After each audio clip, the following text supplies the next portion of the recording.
Recently I've been thinking about the subject of pornography and what a widespread problem it is on the internet. I wrote a blog on it and I got quite a bit of response from people who admitted that they do have a problem with this because it's so available and it's so easy to fall into. But what some people don't realise is that once you open that door, once you look at one thing, it's always going to stay in your mind and you want to go back and look at it again and more comes from it. But I also thought about the people that have this problem in secret that nobody knows about and they're too ashamed to admit it, they're too ashamed to ask for help and they feel like they've just gone too far now. But the Lord reminded me of something in the Bible. It's in Luke 15 verse 11 onwards. It's the parable of the lost son.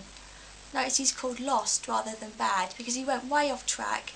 He went away from his father, he spent his money on wild living, he didn't have a care in the world, and then when he wanted to come back he realised how far he'd gone. He was in a stranger's field, he was feeding pigs, he was starving, he'd lost all the things he could have had.